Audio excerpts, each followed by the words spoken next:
but we're working on getting that fixed. Oh, there we go. There it is. There it is. So I would like to welcome everyone to the Poverty and Homelessness Board All-Member Meeting, June 20th, 2024. And welcome everyone. We're going to do a quick member check-in and updates. So I will introduce myself. I am Sean Murphy. I am the chair of the Poverty and Homelessness Board. And we're just going to go around to you, Commissioner Farr. Thank you, Chair Murphy. Pat Farr. I'm a voting member, one of the co-vice chairs. Mike Fleck, Vice Chair for Homelessness. Maggie Bagan, representing Florence. Matthias Smith, Youth Representative. Kate Budd, Human Services Division Manager. And online, let's go to Mayor Van Gordon. Sean Van Gordon, Mayor of Springfield, voting member. All right. And Terry. Hi, everybody. Terry Shea, HIV Alliance Outreach Manager, also a voting member. Rosie.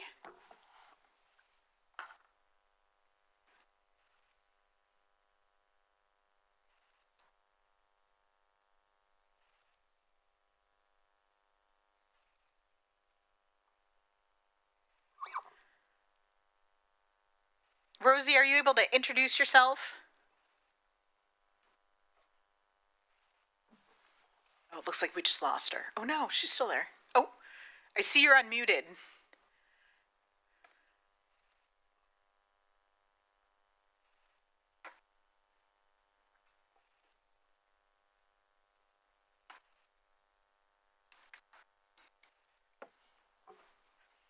Maybe we'll try a little later in the meeting. Looks like that's all the current voting members. Is Debbie a voting member? Oh, she's not. Okay. Do you want to do stakeholders or it's up to you? Oh, yeah. Do we want to move to go ahead and do public comment? Sure. Agenda? Mm-hmm. Okay. Yeah. Oh, we can't vote on the agenda yet. We can. We're good. Oh, okay. Yep. All right. All right. Thank you. All right. So hopefully everyone had time to review the agenda. So I would like to ask for a vote to approve the consent agenda and the packet for today. Can I get a motion? I'll make a motion to approve the agenda for today. Thank you. I'll second it. Thank you. So we have a first and a second. Any discussions? Okay. All those in favor, say aye. Aye. Aye. Any opposed? The consent agenda passes. Thank you. And Harley, do we have anything in public comment?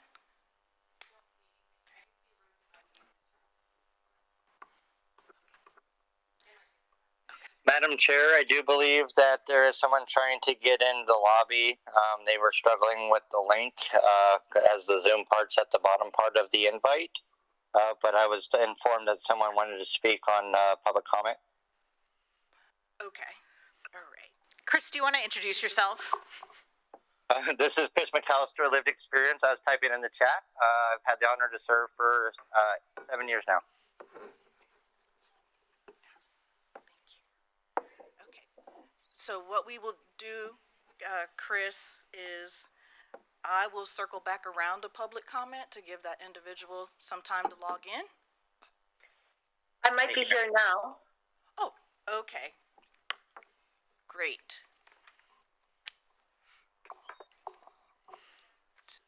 Did you want me to go If ahead? you'd like to go ahead. Okay. So my name is Nancy Forrest. I'm a housing navigator and case manager for Carry It Forward. We operate a couple of safe sleep sites in the past. We've also had a couple of pretty large street outreach programs.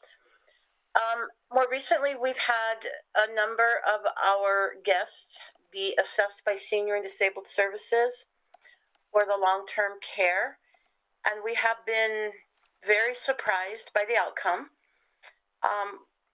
Actually, we're concerned about the outcome because we witness daily the inability of our folks who are in our shelter programs to navigate their lives. They're usually single and have co-occurring medical conditions. Many are living on fixed incomes but became homeless when they were given notice to vacate a rental unit, often a place where they had lived for many years. And many of these folks ended up on the streets or in shelter programs because they could not or did not know how to secure housing. Senior and Disabled Services does not have the ability to serve these clients unless they have an open case with SDS. You don't get an open case with SDS unless you're eligible for the state personal care program. That's minimal hours, about 5 hours a week, or Title 19, which can be placement in a foster home, assisted living, or 101 hours of caregiving in your home. What we notice is that many of the folks that we're encountering who ended up homeless appear to have undiagnosed cognitive issues. Getting them rehoused takes a lot of time, and frankly, we worry about how they will fare on their own based on what we observe day after day. We have guests that reek of urine and sometimes feces. Our support staff report to us when they see soiled laundry. We report this to the long-term care assessors when we have the meeting, but they often reply, well, the client, he or she said they could change their own diapers. So changing the diapers, see, if they say they can change the diaper, that's good enough for the assessor to not indicate they need help because they're incontinent. Perhaps they can change their diapers, but they don't, and we don't know why. We are not caregivers. We cook for people, we heat up food for people, and my staff does laundry, and they clean all common areas multiple times in a day. So of course, once our clients get off the street into our program, they do appear to be doing better. I'm going to talk briefly just about this one last case that just recently happened. He's an older gentleman in South Lane, was in an unsanctioned camp. The worker who I spoke with 2 days ago told me that he is doing so much better, in her opinion, since he's in our program because, quote, he couldn't even pull himself into his wheelchair when he was in the unsanctioned camp. Well, he's in our camp, and he can barely function. She reported to me that said he has no problem feeding himself, yet he tells me he barely has the energy to open a can and eat right out of the can without heating it up, even though he could walk over to the kitchen area and ask for my staff to help him. So Senior and Disabled Services come, they interview a person like this. A lot of it is self-disclosure. We try to provide some backup information. On occasion, we're not present when these interviews happen for any number of reasons, which is why we always try to be present now, because we find out if we're not there, the assessment is not accurate at all. So I wanted to raise this issue today because I don't know what the real issues are. I understand that people have criteria they need to meet to be eligible for certain programs. We have a huge problem, folks. We have a lot of single adults with no apparent family support, with probably undiagnosed cognitive issues. And again, for us to do all the work to convince them to have the assessment, get the assessment, it's a really big lift, and we're running a homeless shelter. So just wanted to put that out to you. We are really struggling with the older, unsupported clients that Senior and Disabled Services believes can take care of themselves. That's all I really had to say. Thank you. Thank you.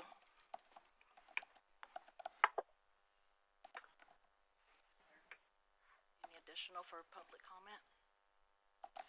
Okay. We'd like to thank you for your testimony, and we do understand and hear that quite a bit of the struggles of older people who are unhoused and on the street and unable to take care of their basic needs.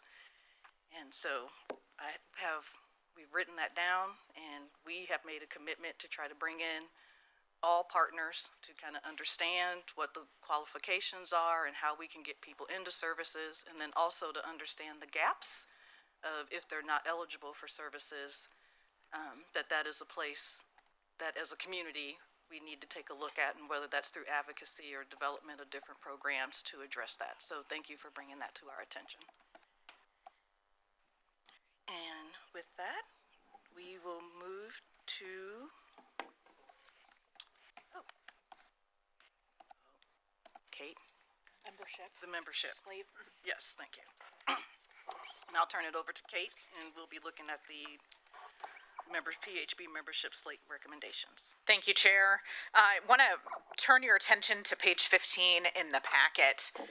And firstly, just give sincere thanks to our Poverty and Homelessness Board membership task force of Maggie Baggin and Terry Shea, who put in many hours, at least 10, to create a very thoughtful and inclusive process for all who submitted applications for the Poverty and Homelessness Board member openings.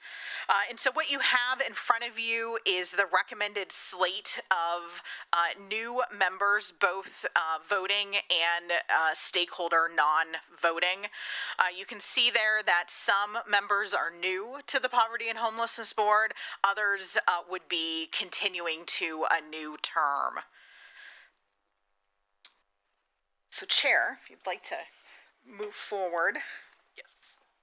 So I would like to move forward with requesting a motion to approve this new slate. Can I just ask a question first? So I may be missing a piece, but is there any possibility that we could get a little brief descriptor of who some of these new members are? Just a thumbnail sketch before voting them in, since I haven't seen the applications. Or thank you. Well, I will give a very brief thumbnail sketch. Just want to firstly share, we have Heather Quas-Anzas, who is a staff member of Community Supported Shelter, as well as someone who has a variety of lived experience and has a real passion for serving people who are houseless. Jonathan Young, who is someone who was interested in a lived expertise seat. What I appreciate is that this individual has had experienced houselessness within a recent time period, and also has indicated that they have friends who have been a part of Poverty and Homelessness Board, and that they, from hearing from them, indicated that they have an interest in serving. Kate Wooden, who I recognize is here behind me, who indicated that she has lived expertise as family, and also just indicated an interest in, taking that experience and working to make changes and to affect a positive impact within the community. Jack Boyson, who is a staff member with St. Vincent de Paul, also indicated that they have lived expertise and, a real interest in seeing how programs can work more collaboratively together. Glenn Porter, who also I recognize is here. Glenn is a staff member with Equitable Social Solutions, also brings lived expertise to the stakeholder chair and experience in other communities and working to reduce the number of people who are houseless. Thank you very much. You're welcome. Helps. Are we ready for a motion? I move that we accept this roster presented by the Lynn County staff, Madam Chair. Thank you, Chris. Second. Thank you, Commissioner Flick. Any discussion? All those in favor? Aye. Aye. Aye. Yes. Thank you. Okay. Any opposed? It passes unanimously. Abstentions. Oh, any abstentions? Okay, we have one abstention from Mateus. Fair enough. I'm hearing whispers, but I'm not hearing actual statements. Are we missing something on the internet? No, we had an abstention from Mateus. Okay. Okay. And I also just want to thank all of our applicants for the Poverty and Homelessness Board, recognizing that it took time and energy to fill out that application and to also attend the interview. So thank you so much for your time, and we really welcome you to the board and are pleased to be able to have you serve in this capacity. We, as a next step, will be bringing this slate to the Board of County Commissioners for them to approve in the next month or two, and then at that point, then these members become official new members. And toward the end of this meeting, we'll also do a bit more of a thank you to the members who will be transitioning off the board. Madam Chair, may I make a statement? Yes, Chris, go ahead. I just wanted to appreciate the fact that we have now officially, if we move forward with this roster and it's approved by the Lane County Commissioners, have brought alternative shelters into the fold for the PHB, as well as having more members who are working in the community partners, such as St. Vincent de Paul, being part of this body. It will help navigate in what is truly an all-in format. And so I just, whereas I've had reservations in the past, I feel like this is a positive slate moving forward. And I just want to thank the staff for taking the time to vet and the committee members for taking part in the interviews to make this happen. Thank you, Chris. And then I will hold my thank yous because I was going to say the same thing, and including the task force and for everybody that applied and agreed to join the board. Thank you. And then with that, we are moving on to strategic planning. So I want to take this moment to introduce to you our contracted technical assistance provider who will be working with us to help move the Poverty and Homelessness Board strategic planning work forward.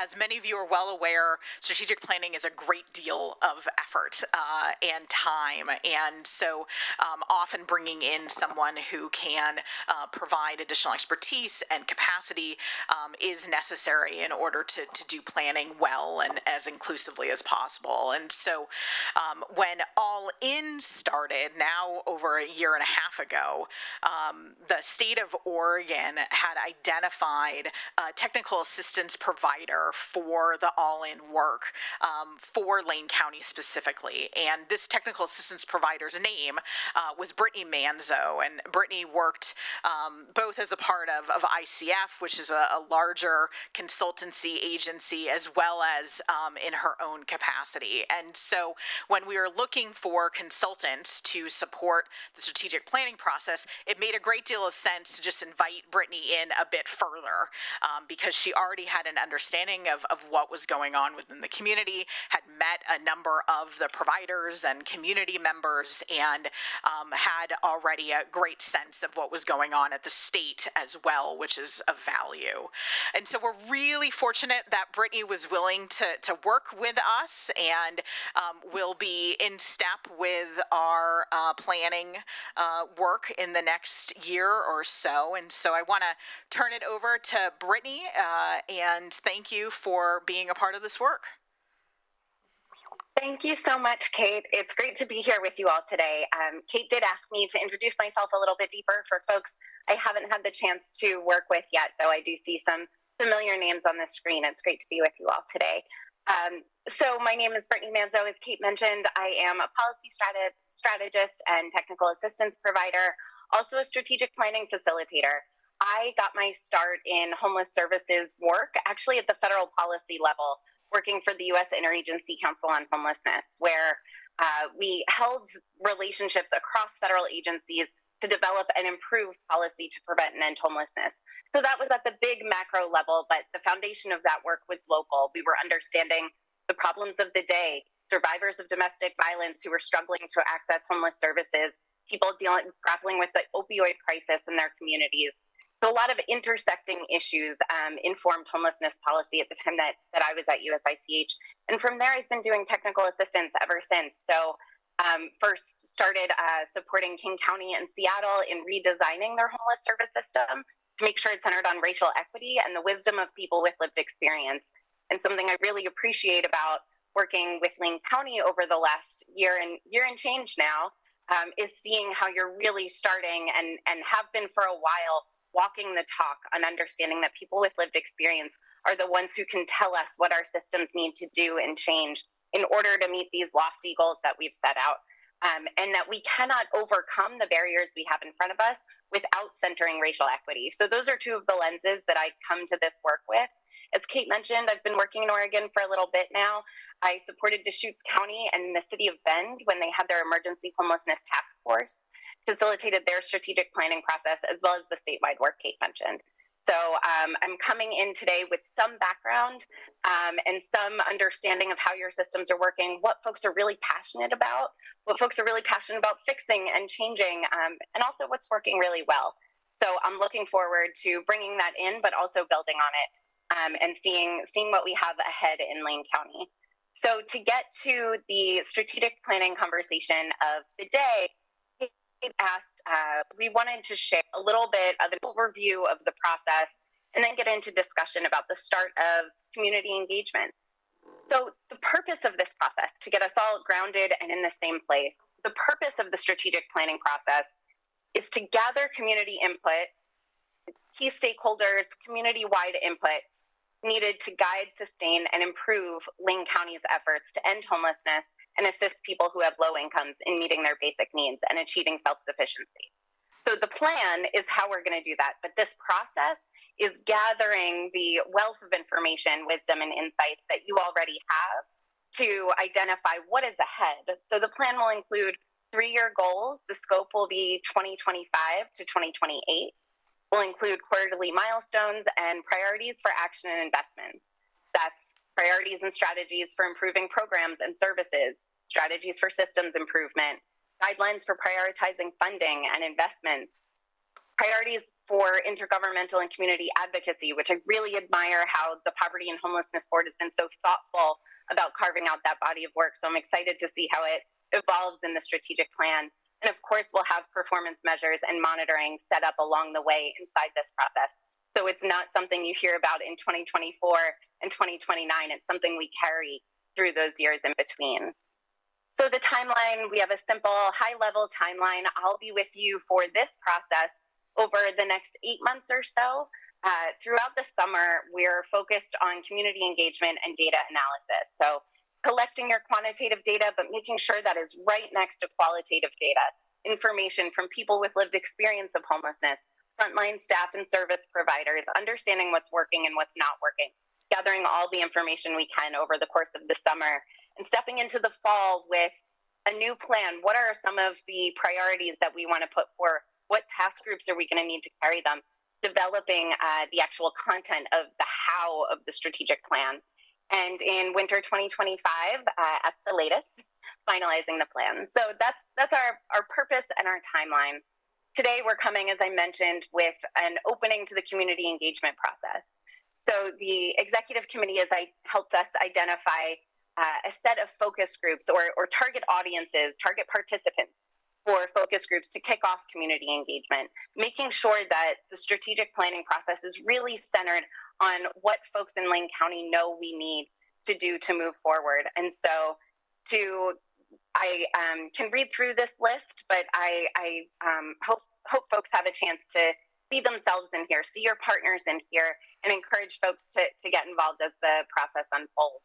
So we'll have focus groups with League, of course, the Youth Action Council, frontline staff and providers who are serving families, serving people experiencing chronic homelessness, shelter providers. We'll have CSBG-funded agencies as well. Domestic violence and sexual assault providers and frontline staff will be asked to join a focus group so we can understand what they're struggling with in connecting in and making sure their clients are receiving comprehensive services and getting their needs met. And the same with mental health, substance use, and public health service agencies.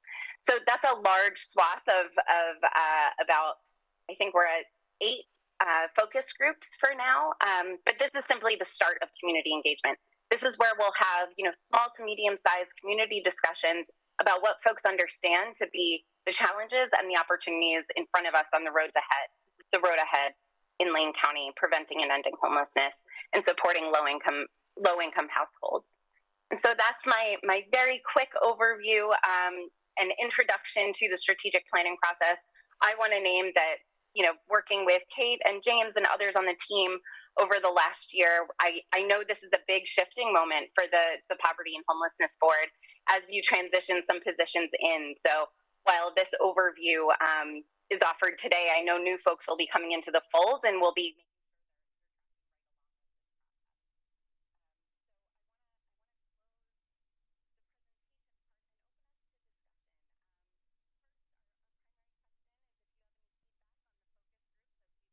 so far. But then we're really interested to hear what's worked well from your perspective through past local strategic planning. I've heard some, but I'm interested to hear more on where you see areas for improvement. So I'm gonna stop sharing unless folks request otherwise, and open us up to a discussion. Should we maybe start with the room? Can I turn it back over there? You sure can. So, please, Mayor Venice. Yeah, thank you. Could you put the list back up just of I just want to take another quick look of the outreach, the focus groups. I have just come this morning from an all-morning discussion convened by the Chamber of Commerce around housing. They had conducted a similar summit last fall around homelessness. And so I do wonder about folks that are actually sort of not solely providers, but maybe there's a focus group for other developers who are also looking at workforce housing and other housing, not exclusively people who need permanent supportive housing, but people who may just need housing in order to stabilize it. They might be a helpful additional focus group. Thank you. I want to recognize Chris. I believe you had your hand up, and Maggie, you next. Thank you, Madam Chair, and thank you, Brittany, for this effort. I'm very much interested in this as one of the founding members of League. I just want to say that when we were asked to consult for League for the TAC report, we said we would do so on the condition that not only do we give our voice, but we also have those who are not served or represented by League to be able to be solicited as well. And we found that the technical assistance organization was directed to not interview people who were not served. My biggest Chris, I think your audio cut out at my biggest concern. Okay, I haven't been able to, I can't see the... You're muted again, Chris.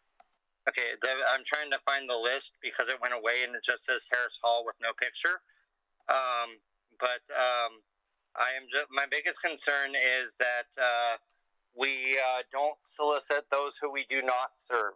When we as League asked to interview with the TAC report, we said on the condition that those who are not represented by League or who are unserved communities, such as our senior population that was beginning to grow in 2018, 2019, now is at its highest levels yet, their voice was not represented in our plan. And so as someone who has very much taken on the weight of lived experience advocacy, I want to make sure that as we move forward, that it's not just lip service, that we look at not just what are the government programs that we already receive that we want to shore up, but what do we need to do to close the gaps. We worked with All In to try and cover areas of our community, of our county that have not been served. And we've also looked at how do we bring in providers and other folks who are doing the daily work, but often they're minimized to what will HUD allow, what will the state currently look at, and what is possibly attractive to businesses. And I really need for us, if I have any clout at all on this body, that we actually engage with the people we do not serve. Because it's great to pat ourselves on the back and say good job, but there are people who are dying every day who are left in worse situations because of, like with the public comment, our people are not seen because of a formula. And as someone who has gladly taken in participation in every single strategic meeting we've ever done as a PHP since I've joined in 2016, I find that the interest in going where we don't serve is more problematic than going into where we've already retread it so many times that we can say with our eyes closed. I yield, and I just want to say thank you very much, Brittany, for your diligence and your support during the all-in process. I look forward to seeing what you bring. Maggie? Thanks so much, Chris.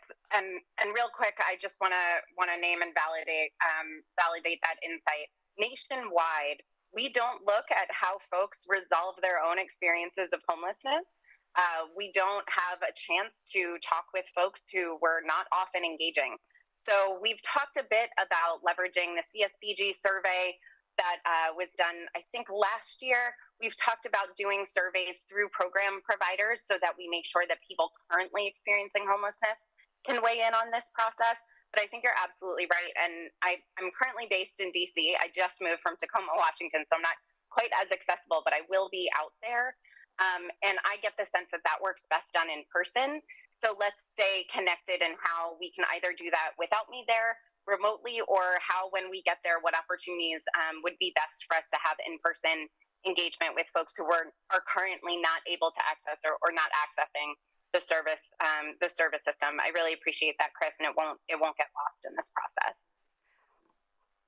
Two things. First of all, I agree with Ms. Venus that we need to look at other groups. In Florence, our Florence Housing Resource team met with the landlords and to go over some of the all-in funds and kind of try to advocate to the landlords to rent to people who are unhoused. So I think that's important to get a wide variety of people. Also, I want to advocate for rural homelessness. Often in the Florence area on the Oregon coast, we're forgotten. We're the redheaded stepchild of Lane County. And so I really want to encourage you to go out there. We like what the gentleman said, we have 80-year-old women sleeping in their cars because they have no place to live, and they've lived in Florence all their lives. Thank you. Thank you. Thank you. Thank you.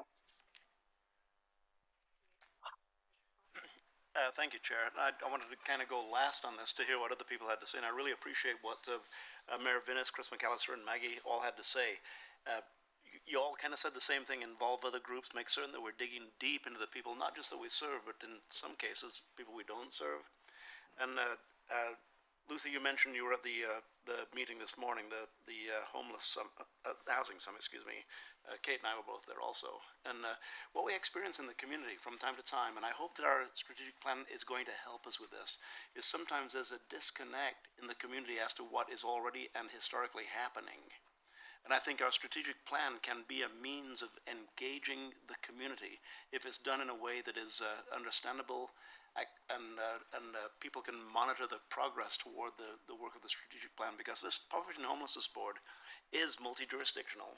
It really is. If you look at the membership of this board, the way it was designed, it's a blue ribbon panel of the jurisdictions, and it now includes lived experience, more lived experience people than we've had before, and more people doing services in the community. So I agree with what's been said. And Brittany, if I look at the screen, you'll see the back of my head. So I'm going to look at the camera. Am I looking at you now? There we go.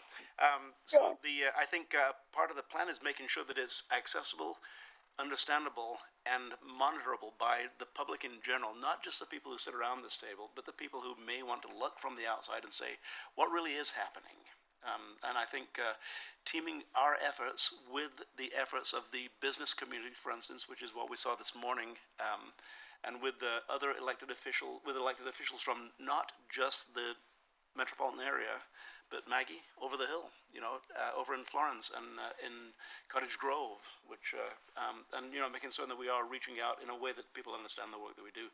Because I believe this can be the most significant body to do some of the most significant work that is needed toward what we all acknowledge, and that is that if we don't have enough housing, we're not going to address homelessness. Thank you. Others for comment? So as we wrap this up, I just want to thank you, Brittany, for coming in and doing your presentation, and also for the feedback from everyone else about the focus groups, and I think in particularly as we're talking about prevention and the focus on prevention, that this is an opportunity to bring in developers and maybe people that we don't serve, but as we look at the demographics and the projections of where nationally and in Lane County we're moving forward, that this could be an opportunity to identify and be proactive and try to get ahead of the curve with preventing additional homelessness as we move forward. Chair Murphy, I kind of buried my lead, actually. One group that was really cited this morning was Better Housing Together. And it really is a significant group of people who are really excited and enthusiastic about doing some work. So maybe if we could coordinate a focus group that involved the people who are actively involved in Better Housing Together. Thank you. Well, if we don't have any more comment, thank you. You all know how to, well, you can reach Brittany if we have additional information through Kate.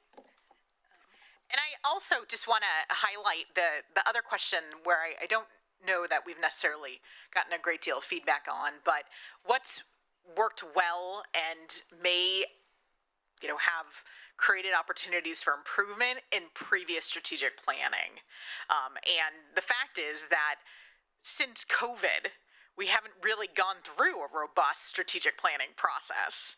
And so I recognize that many may not have that frame of reference, but for those who have, you know, served on this board or other boards, really looking for that feedback as well. Yeah, I'll just sort of channel this. We've talked about it before, data, right? And I think that the more we fine tune, you know, where people are actually succeeding and moving on to the next step, where are those gaps? Are we, you know, how are we evaluating the success of programs? That kind of data analysis is going to be really important, and I think we don't always know. So any strategic plan should have some realistic view of how we're going to assess program success and where we're focusing funding and other priorities.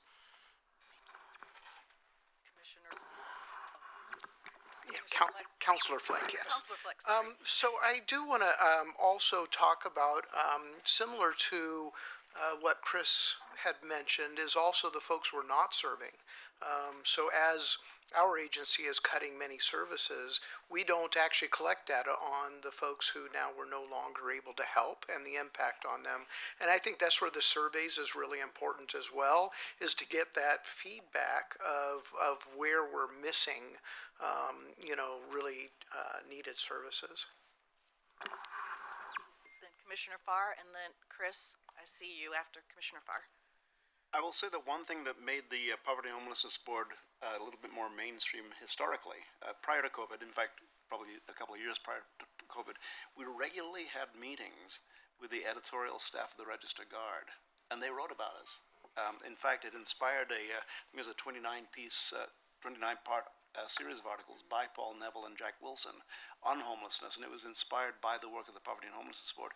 Well, we don't have such a thing, such a body to report to or to help us with our outreach anymore. It was that was earned media that we used to get back then. So how do we get earned media from the Poverty and Homelessness Board that used to be a little bit easier when the Register Guard had an editorial staff? And there's some talk of a new newspaper in Lane, not a newspaper, but a new news outlet, digital newspaper in Lane County, which will be very similar to Lookout Santa Cruz, which is an existent paper. And if we can get on board, if they're moving forward and when they're moving forward, get on board with them early and make sure that they understand that this is going to be one of the greatest access points to the services that are happening surrounding housing, homelessness, and poverty in Lane County. Chris, and then Mayor Van Gordon. Yes, ma'am. And my comments may be received differently by different folks. First, I want to just recognize that Troy from Mr. Neal from Metro TV has sought for years to understand what are the types of populations that we're serving, what are the ways that we can highlight and show our community who is our unhoused population. Neil Moyer, rather. That said, I also want to say that we used to have a strategy meeting. Used to have a committee for it, and it was the executive committee plus other folks.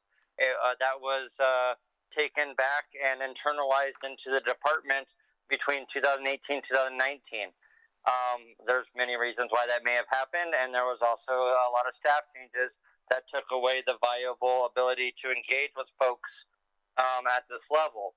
If we can get back to the community sense, the community guidance, the strategic plan of 2016 to 2021 was one of the most revolutionary and insightful documents that we have produced as a body, and we have been reluctant to do beyond a 2 and 3 year plan since COVID has hit. And there's many reasons for that. I'm not going to go deep into that. I just want to say that the ball has been moving, whether or not we have been minding it or not. And a strategic plan today will be different than one yesterday and one tomorrow. But that doesn't change the fact that we need to be in the reality of our communities. We are looking at groups such as displaced folks from the nursing homes that were closed during COVID due to staff shortages. Those are not things that are showing in the trends because it's a new item. And so if we are going to keep our finger on the pulse of what's real for Lane County, just like we've looked at our displaced loggers, we need to look at our displaced seniors. And so I really implore this body to not allow internalized processes, but to keep this in the open, to keep this live, and to keep this engaged. Please don't just take tokenism and letting a few people here and there speak to it, set our agenda for the next 5 years. But let us do a deep dive, take the body of work from the chamber, take the body of work from county, and actually implore our state people to be able to do what they need to on the state level and advocate on across the board for this. Because if we look at our original strategic plan, 3.1, 3.2, 3.3, it's talking about advocacy in the state level, advocacy on the local level, and advocacy among the people. I yield. Mayor Van Gordon? I think you've heard a lot of really good takes on the original strategic plan. Just getting something on paper where we all looked at it and talked about it as a group was probably the most revolutionary part of it. I think it just giving some clarity to the story that we were trying to tell. And when Chris said 2016, I had that, it's been a minute, you know.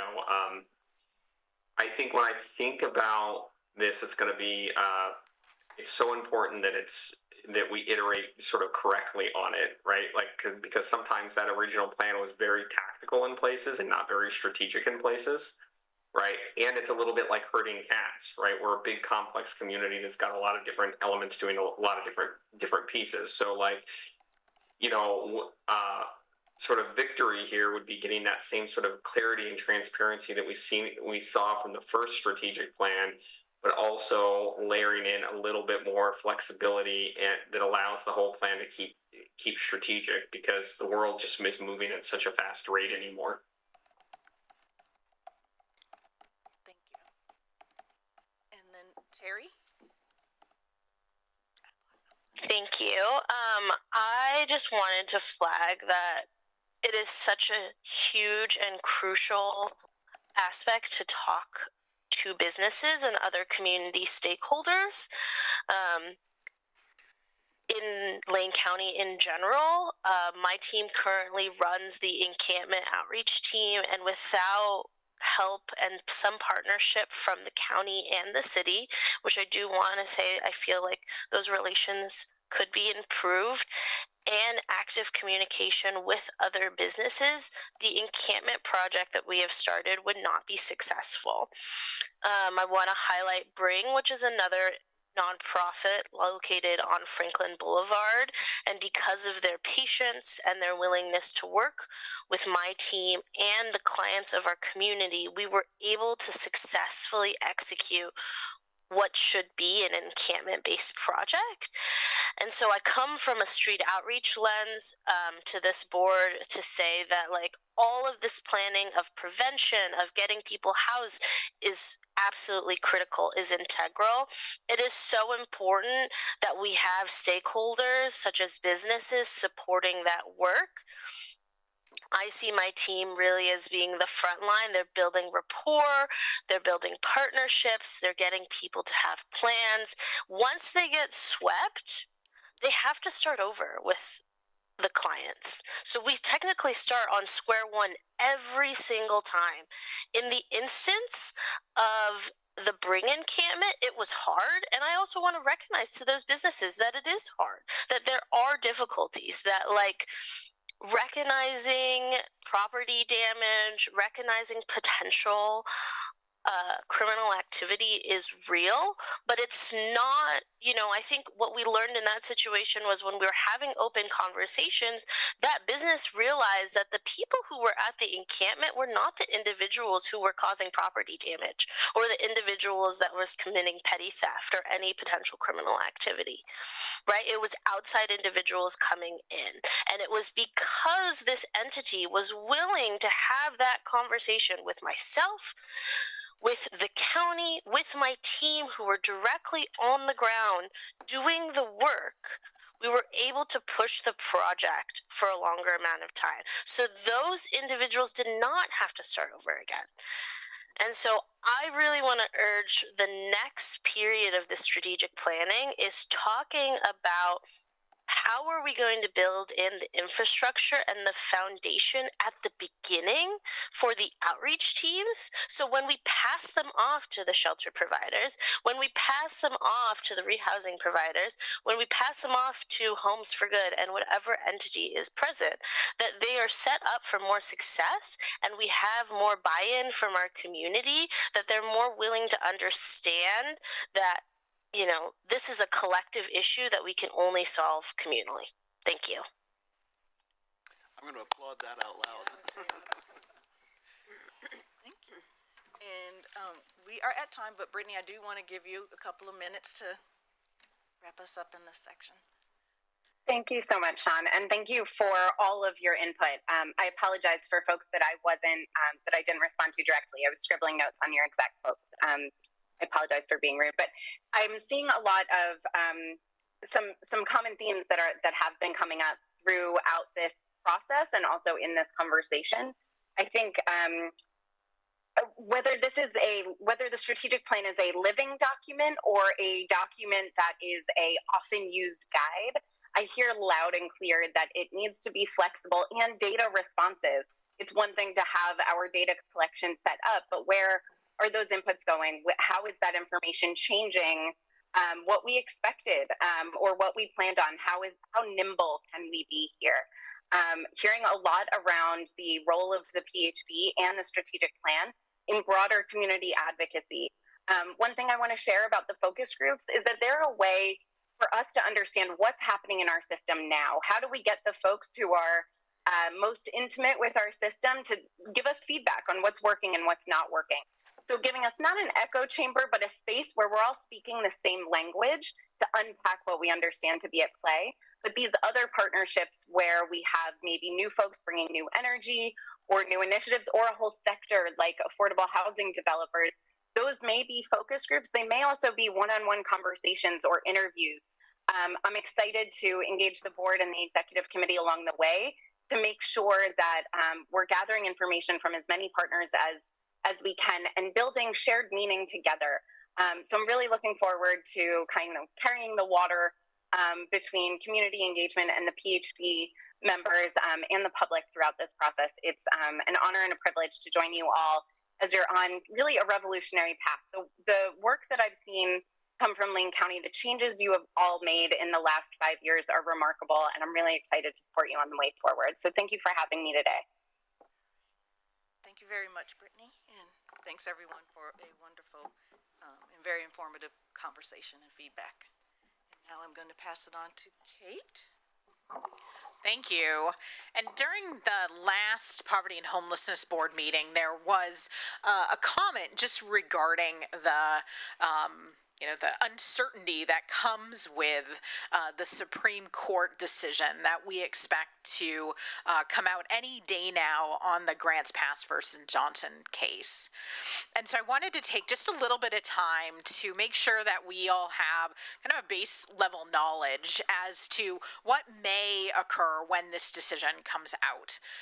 Firstly, there's been some communication that the decision will be made by June 30th. And just based on, being a part of strategic conversations with Oregon Law Center and with other attorneys, they let me know that we actually may not hear from the Supreme Court until the 1st, 2nd, or 3rd of July. And so just want to tag that. It may be even a little bit longer, but they recess come July 4th. And so we will have a decision by the 3rd is what is understood at this point. Because we live in Oregon, and Oregon already has a House bill that passed back in 2021 that basically protects the value of kind of making sure that decisions that are being made by local jurisdictions are taking the effects of those who are unhoused into consideration. And so it means that communities, if the Supreme Court does decide that Grants Pass v. Johnson is indeed cruel and unusual punishment. And so, excuse me. So, Grants Pass v. Johnson is about whether or not it is cruel and unusual punishment to kind of fully criminalize houselessness and really force people out of the community. And the state, they passed that House Bill 3115 that provides basic protections that says communities can't do that. And in fact, if the Supreme Court does vote down that Grants Pass versus Johnson case, jurisdictions would have to work with the state in order to make that House bill change and the rule change in order for any significant effects to change toward people who are houseless. And so I think that's really notable because it is different in other states, especially those who are within the Supreme Court kind of Region 10 area. And so as a result, we're not going to see the quick effects that California and Washington are worried about seeing. And that, if I were currently houseless at this point, this would give me a cause to take a breath.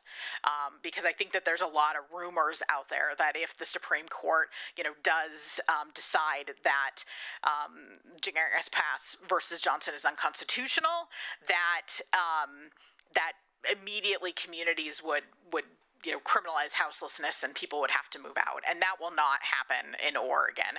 There would have to be rulemaking at the state level that would change in order for that to be able to happen. I want to recognize, I think I botched that pretty well. And so that's why I'm not an attorney. And I want to say, if you have any questions or you're looking for more information, feel free to reach out to me and I'm happy to connect you with my contact at the Oregon Law Center, who would say that in a much more eloquent way.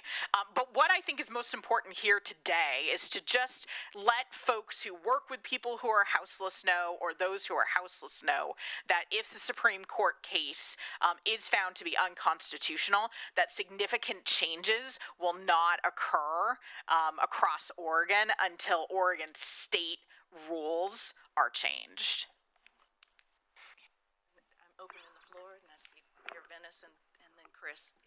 Just a clarification, if the Supreme Court finds that Grants Pass law is unconstitutional, does it compel the state of Oregon to amend House Bill 3115? It doesn't, right? It does not. So there's chances that nothing would change at all unless there was a significant push in the legislature to amend 3115.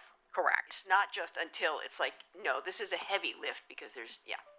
Yeah, you're right, and there would need to be a legislative session, of course, and that won't begin until the new year. Chris, did you still have a question? Yes, Madam Chair. Thank you so much. And thank you, Kate, for this explanation. I live in Springfield, where our newest seated counselor voted that $720 for camping on public land is not too much of a burden for unhoused people. And I beg to differ then, and I beg to differ now. In talking with a lot of electeds, they seem to think that if the Supreme Court goes the opposite way, and there are a lot of liberal and conservative folks who are on the same page. Governor Newsom of California is supporting the same views as Grants Pass, that the state and the communities have the right to uphold local rules and protections in spite of the plight that are faced by some of our hardest to help, such as our addicted populations and our mentally ill.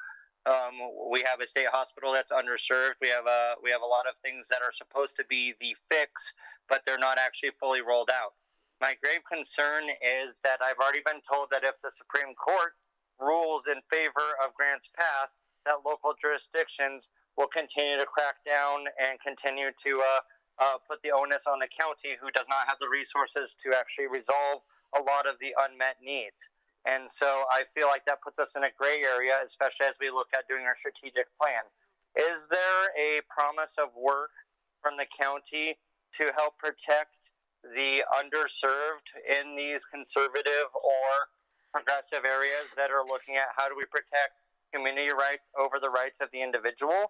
Or is this going to be put again to the state where there is a multiple process and delay as they are trying to catch up, as with All In and other functions, to just meet the need, much less be progressive and help alleviate some of the harm that's being caused? Simply having this argument has allowed an opening for cities like mine, where I was born, and where I would not be able to be where I used to be based off of our current laws without penalty.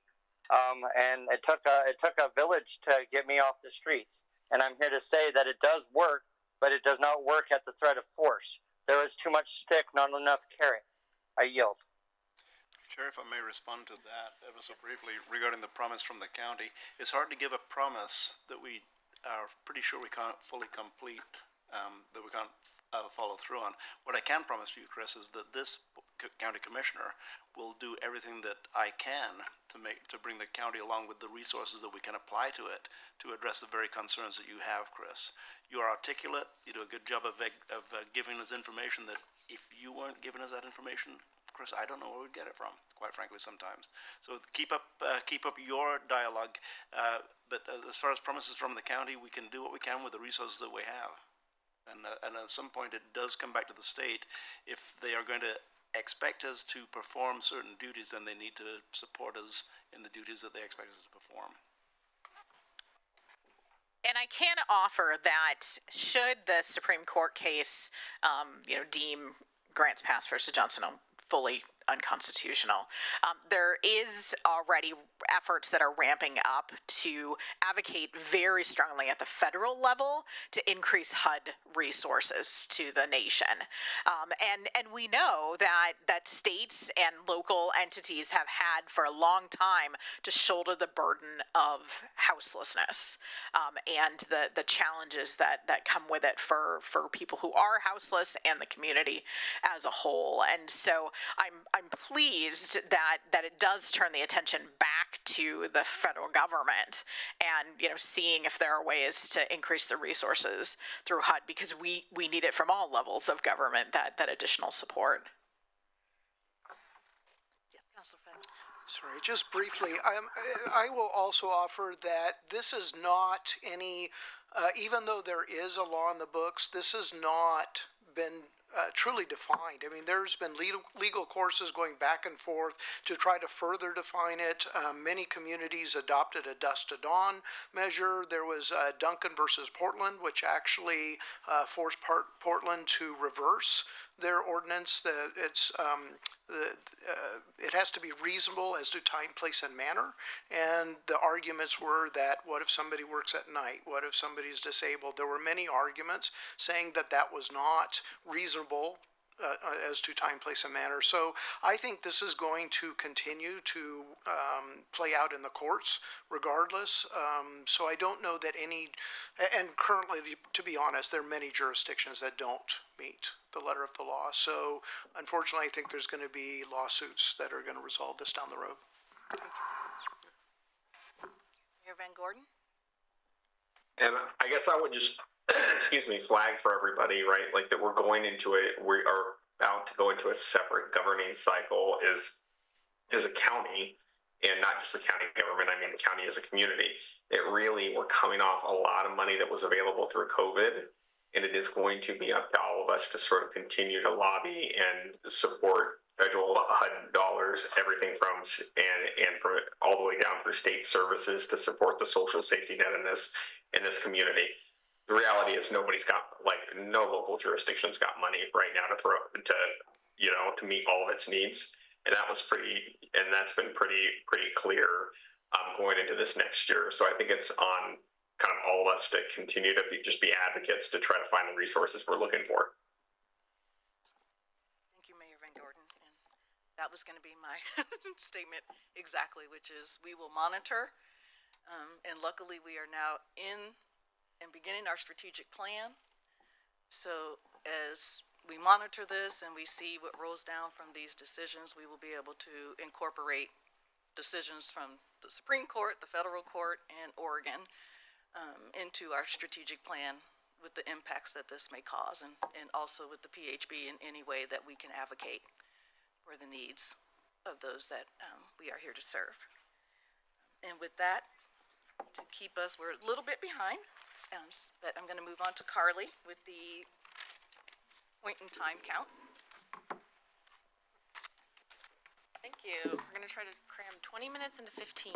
I mean, I only had 15, but last time I did this, it did take me a bit. So I know a few people have taken a look at the packet because I've already gotten some questions before the meeting started.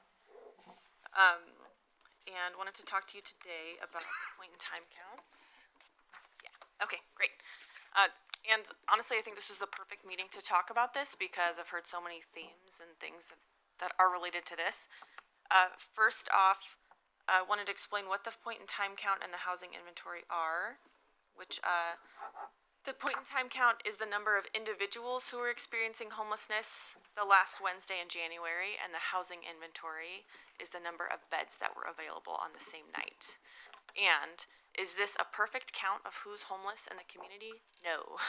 And we often are using the by name list, which is a Tableau dashboard that's posted online. I can provide links to folks who don't already have that. But what the point in time count does that's really important for us is it has a lot of value in terms of seeing trends over time and trends compared to other communities. So one of the slides I have in here compares us to the state of Oregon and the United States. That's really cool. And other communities aren't doing Tableau. They're not doing the by name list in the same way that we are. So being able to see trends both for us across time and then also how we compare to other communities is really important. And also understanding, is that by name list a perfect count of folks as well? So I'm gonna skip this slide and head to this one that shows both this year's count and last year's. This year we counted 3,085 total individuals who were experiencing homelessness the last Wednesday in January. 2,096 of those were unsheltered. About 10% of those were in alternative shelter, so about 220. And for emergency shelter, we had 920 individuals and 69 in transitional housing. So if we look at that compared to last year, we did have an increase in individuals experiencing homelessness. And also, we've had a large increase in the percentage of folks who are sheltered. That's mostly to do with the all-in shelters that have been stood up over the last year. So our pie chart is slightly larger, but the percentage of folks who are sheltered is quite a bit larger. And speaking to that piece about does Florence get left out, which, important. We don't want Florence to be left out. Or how much does our HMIS count really capture everybody? On that same night for the pit count, we sent surveyors out, trained outreach workers to different locations to try to find folks who weren't in HMIS. And so each of these regions that has an asterisk next to them, more than 10% of the count came through those surveys. So you can see Cottage Grove, we counted 22 people. For Florence, about a third of their count came from those surveys. So is our by name list a perfect count? Probably not. We are missing some folks in the rural areas if we're just relying on HMIS and those services that are available. I want to say too that the point in time, HUD only lets us look at a limited amount of time for services. So it's possible that some of these folks were engaged in services, but we just hadn't seen them during the past couple weeks. So it was important to get those surveys so we could still make sure that they were counted in some form or fashion. And I don't really have time to talk about this, but wanted to include last year's unsheltered pit so you could make a comparison. I should say too, this isn't the total count, it's not that full pie chart, but just the folks who are unsheltered to see where those individuals are. Also wanted to talk about special populations. These are groups that HUD pays attention to and we certainly track as well. So in the first column, you'll see the number of people in the count who fell into that category, and then the percentage of our total count for that category, and how that compares to the percentage of last year's count. So for veterans, we're down a little bit. For youth, we're about the same. And for domestic violence survivors, chronically homeless, folks with mental health conditions, and substance use, we're up. For me, one of the really important things here is what percentage of individuals are chronically homeless. It's almost half. That's really high. There's a few administrative requirements in order to be counted as chronically homeless. You have to have a disability. You also have to have been experiencing homelessness for at least 12 months. And there's a couple of other requirements as well. But when we're thinking about who is experiencing homelessness in our community, they've been in that place for a while. And to me is also indicative of we've got a bottleneck somewhere if we're not able to move, people on to housing and through their homelessness crisis. I get asked a lot about age, and I heard us talk about age a bit today, so wanted to walk through a few pieces here. Last year was the first year that as a country we collected age ranges rather than just saying everyone 25 and older was an adult. So certainly the federal government is paying more attention to older adults, and it's a conversation I've been hearing a lot about. These green bars are last year's count. I want to compare us to other places, right? So the green bar, you'll see 8% of our count was individuals under 18, whereas compared to Oregon, that blue bar, that was 3%, but nationally it's 17%, that purple bar. So in some age categories, we have more than the state or more than the national population, and that's mostly in those older age groups. I'm sure there's questions, but I also wanted to show this piece too, which is this year's pit count, the dark blue number, and how that compares to our whole population in the county. And if you look at that 65 plus area, our whole county, over 21% of our residents are over the age of 65. So how does that compare to our pit count? It's not quite the same. This doesn't mean we don't have a problem with older adults who are becoming homeless, but more and more folks overall are becoming homeless. Like, older adults are not exempt, right? They're in the same rental market as everyone else and experiencing the same challenges, and even different challenges when we think about fixed income, ability to get employment, right? All of those challenges can make that even more difficult too. It's not to say there's not a problem. Like, we have a large homeless population, which means we have a large older adult population as well who are experiencing homelessness. But more what we have is folks in that 45 to 64 category. And when you're thinking about people who are chronically homeless now, if we're not doing more to address these issues now, they're just going to keep aging, and that population is going to get larger and larger. So I don't want to say it's not a problem, but also it's helpful, I think, to see those county trends in terms of age too, to think about members of our community who are older. I'm happy to take some questions, but also want to make sure I have time to get through the slides. Just a quick one. So when you talk about the unsheltered, in your first slide, you said about 200 of those unsheltered folks are actually in shelters that HUD doesn't recognize as shelters. Yes. So I just wanted to make the point again, which I've made many times, which is we actually need to count that number somewhere. And I know HUD doesn't care about it, but it matters to our community that are people that are in a safe spot, even if HUD doesn't consider it shelter, and even if the state doesn't consider it shelter. It's really an important data point. Yeah, I agree. And perhaps next year we can sort of put a dotted line there.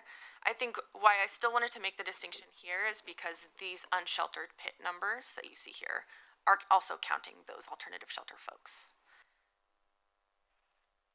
So this table is sort of zooming in on that large blue portion, and that can, it's hard to like switch context all the time. So I wanted to stay in the same context for these graphics, but it's definitely something we should keep talking about. Yeah, it would just be nice to have another slice that distinguishes them. Yeah. Yeah. If folks are okay waiting for one more individual slide, and then we can move on to questions and inventory if we have time. I wanted to talk about families. This is a household type I get asked about a lot. So this is the number of individuals who are in a household that has at least one adult and at least one child. And I've included numbers over the past several years. The purple section at the top is those who are unsheltered. And we don't really do alternative shelter for families, so that same slice doesn't quite apply here. And the blue bar underneath is the folks who are homeless but sheltered. And you can see over time, that bar has kind of fluctuated. You can also see when COVID hit and we had to close all the congregate shelters, which had a lot to do, affected our families a lot. But over time, like we've gained those COVID, we've gained those congregate shelters back. We still have not recovered in terms of how many more families began experiencing homelessness, and we don't have enough shelter spaces for them. We've done a lot of work over the last few years to add more shelter beds, but really that has been a lot for adults, for singles. So looking at families, like this is a problem, right? Like this is growing. I know I've talked to some folks who have said, at this point in this 2019 area, we were thinking maybe we were getting close to enough housing resources and close to enough shelter. Like we were getting closer to that number, but over time that really has expanded, and we just haven't kept up with the growth in the family population. My next slide is about inventory. If there are PIT questions, I'm happy to answer those first.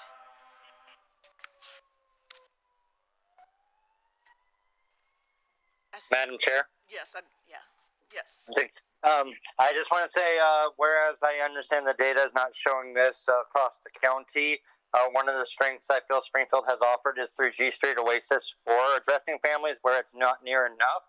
It is something, and it's been a priority of my city for a long time. And so also was curious about if the veterans programs that have also been a cap in our feather in our cap since Commissioner Farr and the county team worked on Operation 365, if that is showing that availability.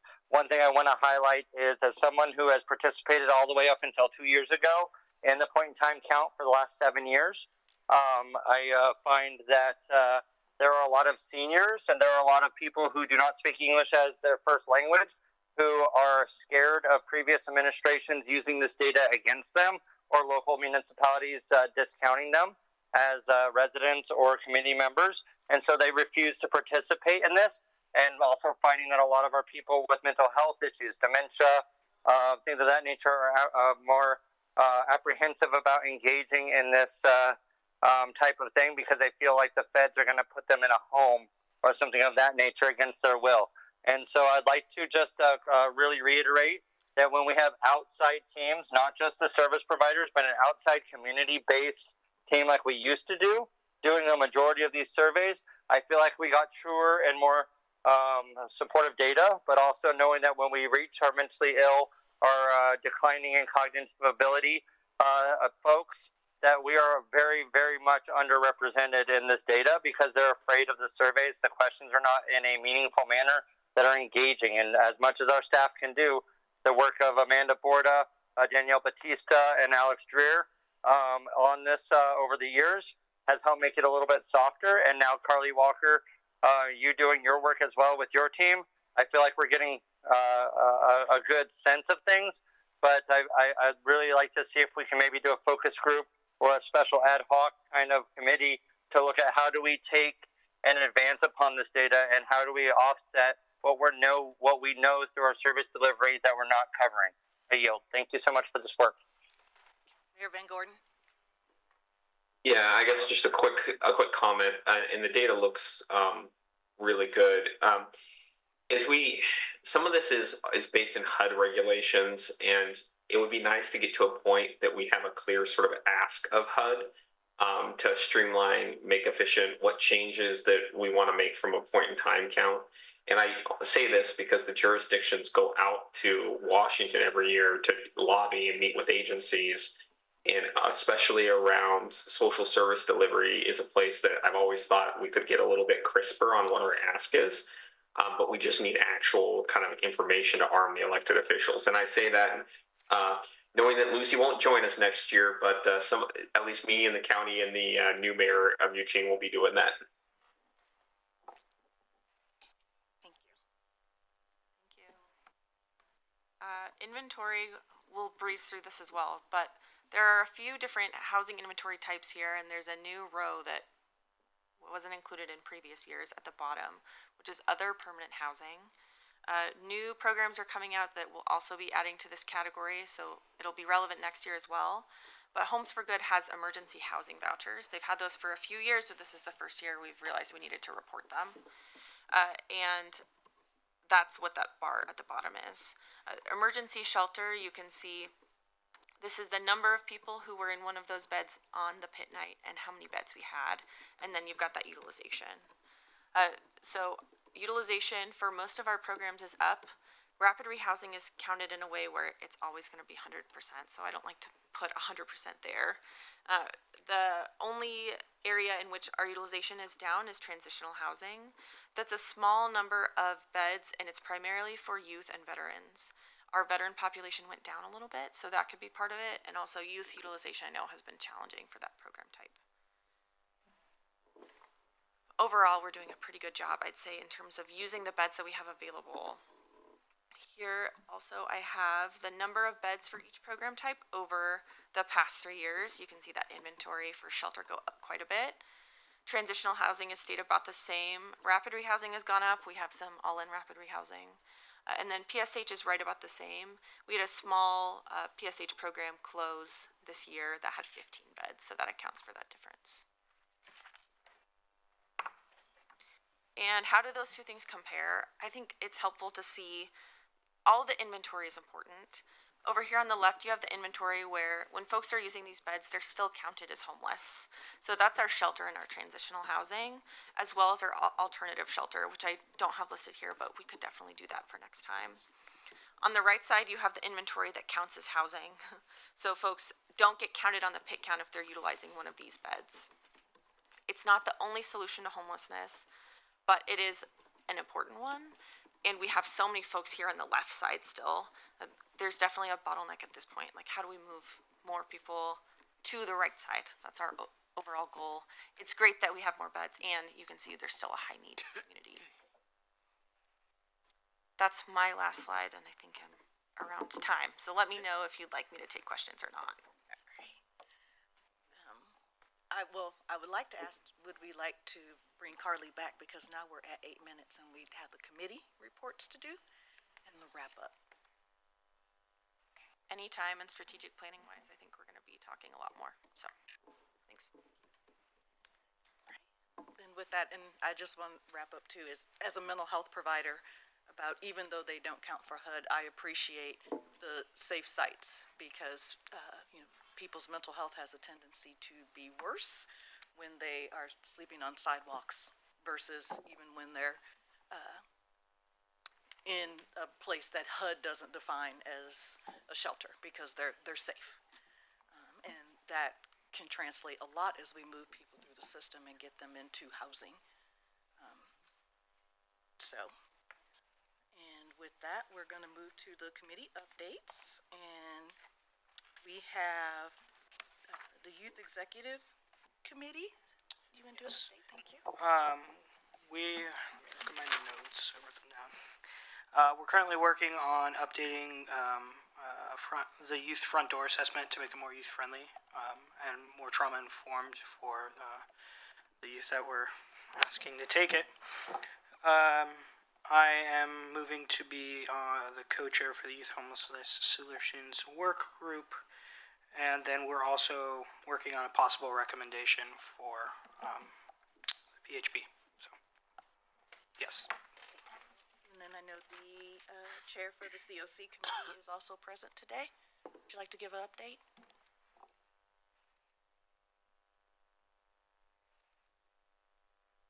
Amanda?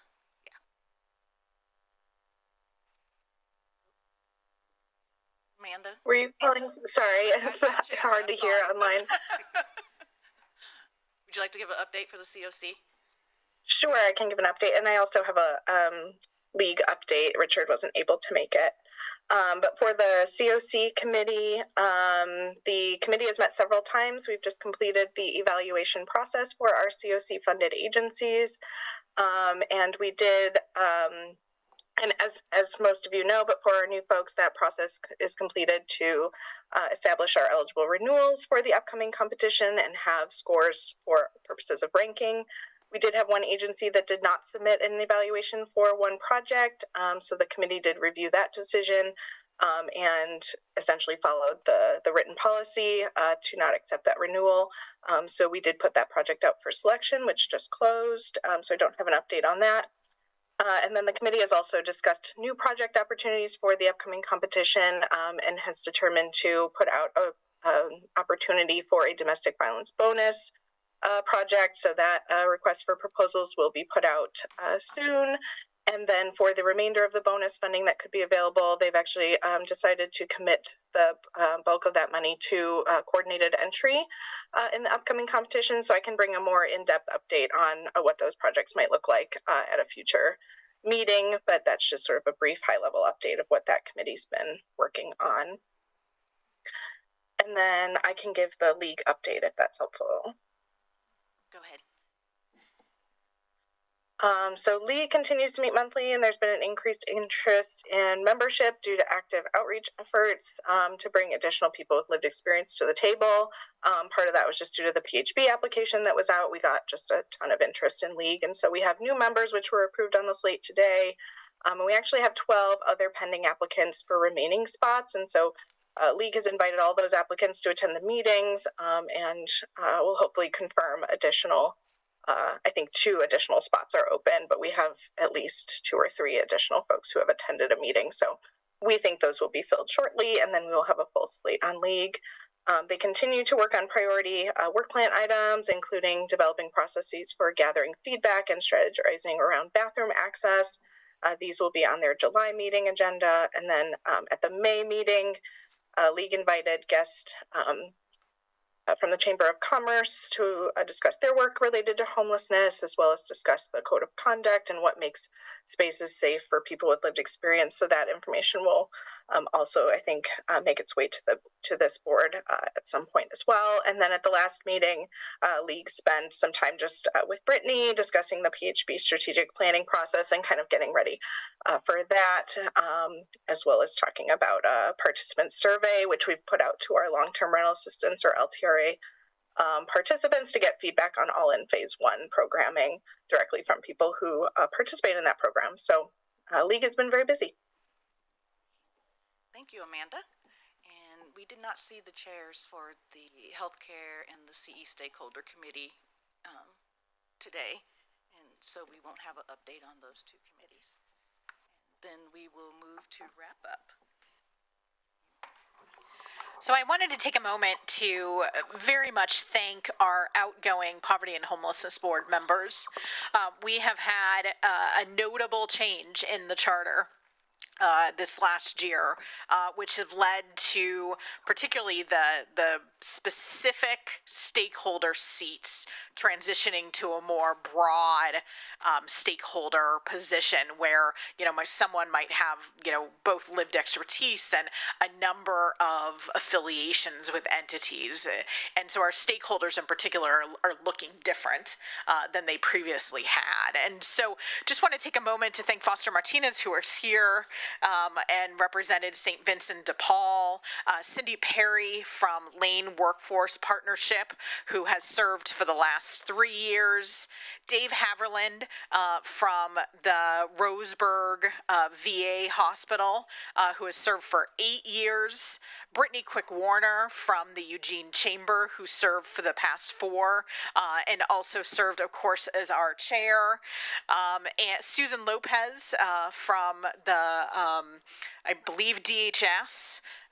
Thank you, and has served for the last 7 years, and then Jacob Fox from Homes for Good, who served as a stakeholder for the last 10 years. So enormous appreciation for their engagement, their time, their energy, and we certainly hope they're not going away. They just won't have a formal seat. And we've got certificates for them that we'll work on dropping off in the next week or so. Thank you. So just as a last minute for wrap up, because we have 1 minute, we all want to give our appreciation to those that will be stepping off the board this year in all of your years of service. And just as a wrap up for today, had a great and wonderful feedback about moving forward with the strategic plan. So thanks everyone. Thank you, Carly, for bringing in that information and keeping us notified and giving us information about the data and what's coming out.